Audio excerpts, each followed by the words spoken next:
राधे राधे। जय श्री कृष्णा। कैसे हैं आप सभी? सुंदर दर्शन करिए मेरे प्यारे कान्हा जी के।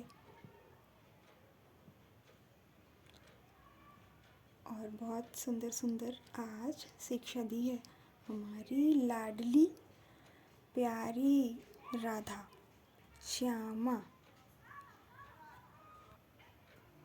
ये दर्शन करिए हमारे शिव बाबा, भगवान श्री कृष्ण का निराकार रूप, भगवान शिव निराकार रूप में जो सभी पूजते हैं और प्रेम करते हैं। और ये हमारे प्यारे सुंदर सुंदर श्यामा श्याम कितने भोरे हैं। आज दर्शन नहीं कराना था मुझे, परंतु ये जो चाहेंगे वही होगा। और ये चुन्नी, जो सभी चुन्नियाँ जो होती हैं वो लाल या पीली दो ही होती हैं, तो जो कल वाली थी वो भी लाल थी, तो उसको ऐसे रहने दिया कि हाँ ठीक है कोई बात नहीं। परंतु नहीं, श्यामा कह रही हैं कि नहीं, ये चुन्नी उड़ाओ, ये इन्हीं की है, राधा अष्टमी पे चढ़ाई गई थी। तो इनकी ये चुन्नी फिर ये बदली गई, क्योंकि आप जो भी अपने पास रखे हैं उसका संग्रह नहीं करना है। आपके पास है तो उसका उपयोग करिए, सदुपयोग करिए। ऐसा नहीं है कि आप वर्ष भर का एकत्रित करके रख लिए और उसका उपयोग नहीं है, क्योंकि अगले क्षण का ही नहीं पता है। तो आप संग्रह कर रहे हैं, जिसको अपरिग्रह कहते हैं। तो ये आज बात स्मरण कराई, जब ये चुन्नी उड़ाई तो कहीं तब लगा कि कुछ भी रखना नहीं है, जो है आपके पास उसका उपयोग करिए, उसका भोग करिए और उसमें प्रसन्न रहिए और संतुष्ट भी रहिए। प्रसन्न रहेंगे तो संतुष्ट स्वयं ही हो जाएंगे, क्योंकि आप आज जो वस्त्र धारण किए हैं आपके पास बहुत सारे हों, परंतु एक समय में आप एक ही वस्त्र धारण कर सकते हैं।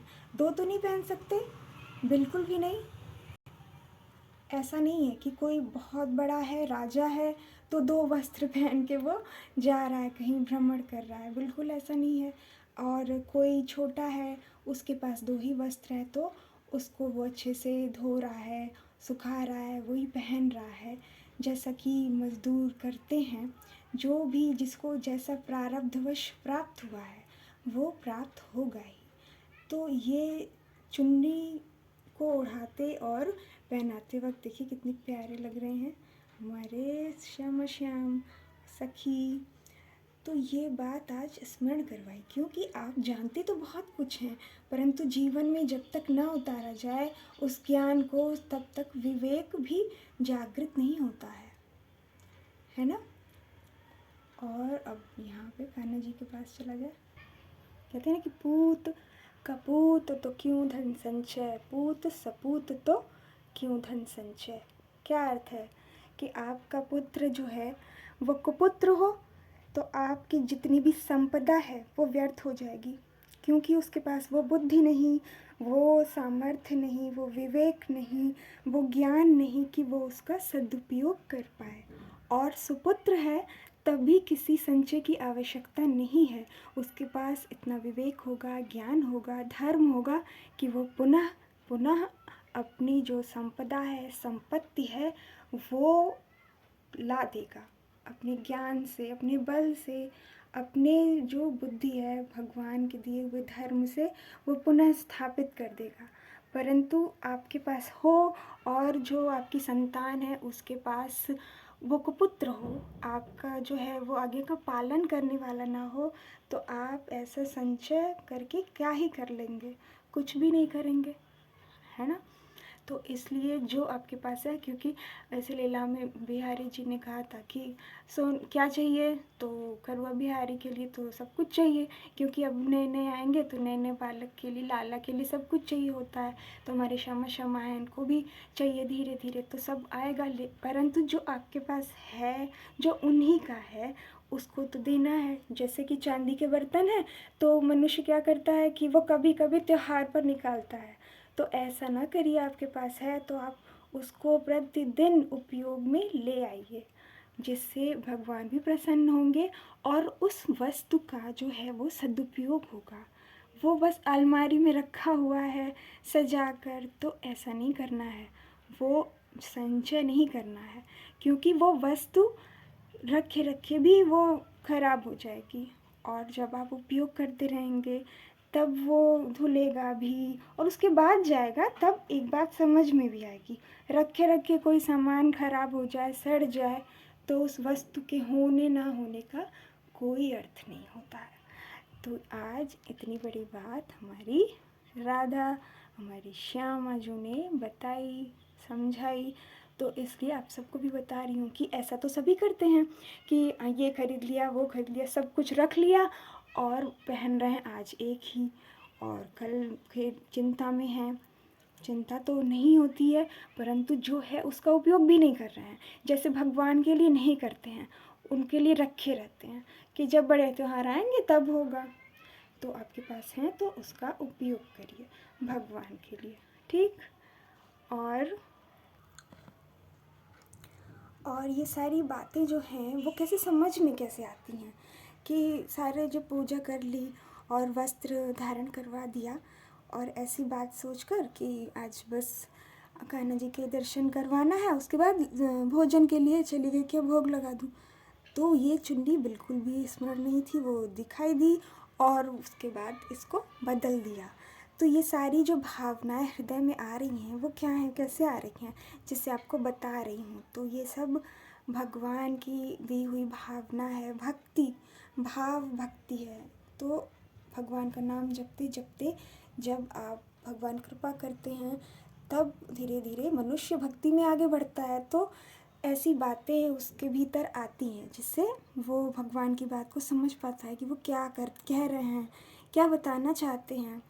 तो ये साहस भी है कि ये आपको बताने का साहस कैसे आ जाएगा, यूं ही नहीं आ जाएगा। जब तक कि हृदय में विश्वास ना हो तब तक नहीं बोल सकता मनुष्य। और उसके बाद जो असत्य बोलने वाला होगा उसके लिए तो कुछ भी नहीं है, और जिसके भीतर थोड़ा भगवान के लिए भय होगा वो अवश्य ही सोच विचार कर ही बात करेगा। तो ऐसे ये सारी बातें जो हैं आपको बताने के लिए भी उनके माध्यम से ही बताई जा रही है। तो ये क्या है, तो आपको क्या कहा जाता है कि साधना कैसे करिए, नाम जप कैसे करिए। तो वैसे भक्त पूछते हैं कि क्या है ये, कल्पना कैसे कर रहे हैं, कि इनकी बात समझ में आ रही है श्यामा जी है कि आपको कुछ बताना है, तो अपनी बात मैं कह रही हूँ भावना से, तो वो कैसे समझ में आएगी। तो जब आप नाम जप करते हैं तब भगवान का स्मरण करते हैं। जैसे ही नाम जपे राधा, तब आपको एक दिखेगा स्वरूप राधा जी का।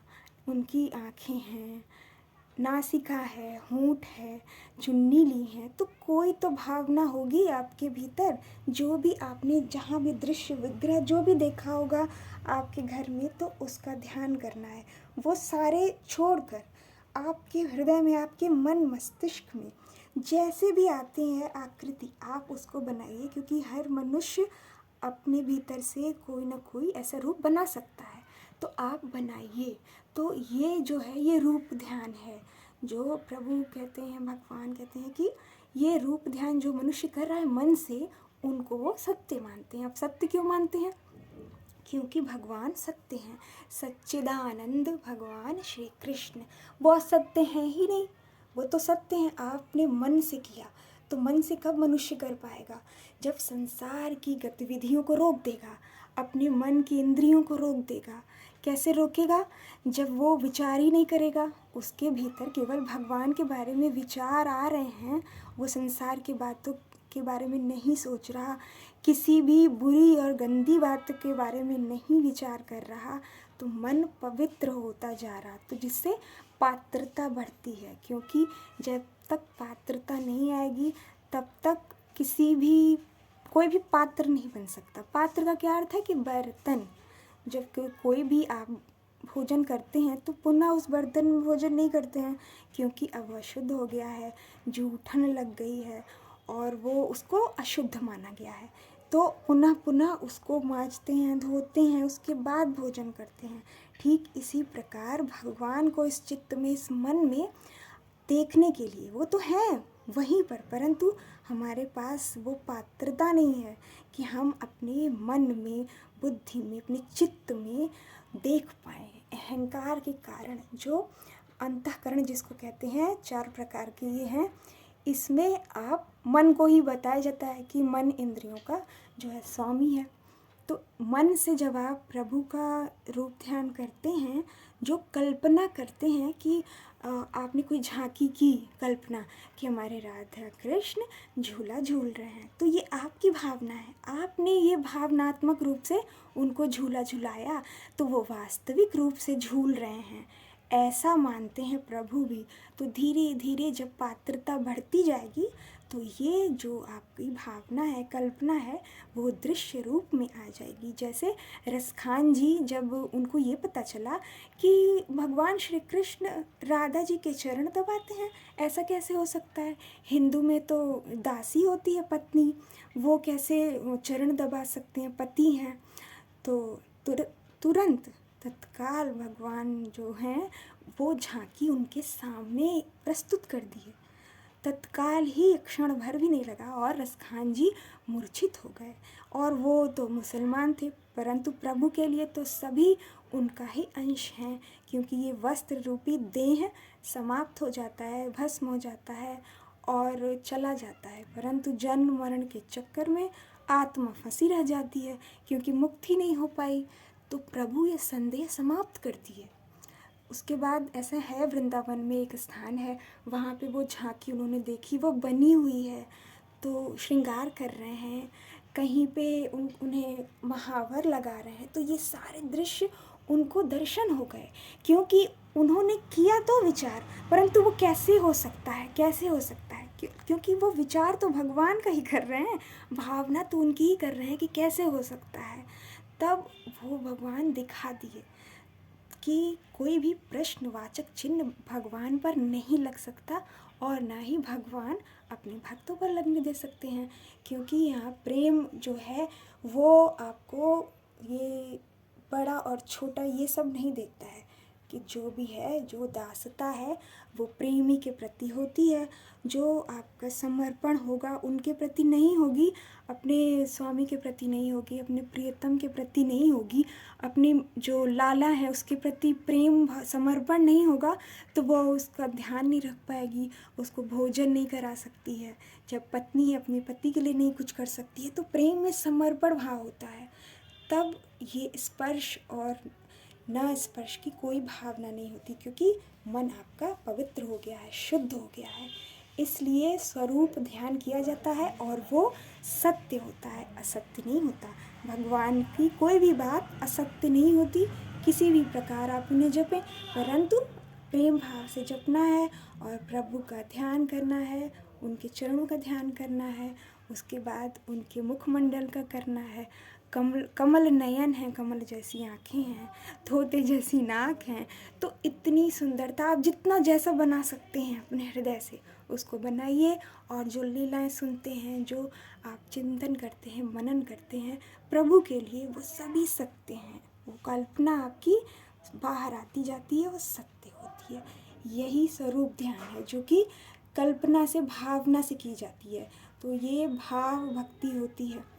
तो ऐसे ही किसी ने प्रश्न किया था, तो यही बात है कि ये जो संसार की आप भावना कर रहे हैं वो नहीं पूर्ण होगी, क्योंकि उसके लिए परिश्रम करना होगा आपको, शारीरिक, और द्वेष नहीं करना होगा। परंतु भगवान के लिए आप जब कर रहे हैं तो तत्काल ही द्वेष समाप्त हो जाएंगे, क्योंकि जब तक नहीं समाप्त होगा पात्रता ही नहीं आएगी। ठीक, तो ये सारी पात्रता प्रभु का नाम जपते जपते, उनका ध्यान करते करते आपका अंतःकरण, मन शुद्ध होता जाएगा और आप भगवान की ओर बढ़ते जाएंगे। इसलिए नाम जप के साथ, साधना के साथ आप उनका रूप का भी ध्यान करिए। जो भी जैसे नाम जप रहे हैं राधा, तो बस उनकी भोरी भारी जो सूरत है वो आपके सामने हो। यही है रूप ध्यान और यही है भावना। जो प्रभु रीझ जाते हैं इसी से। ठीक। जय श्री कृष्णा। राधे राधे।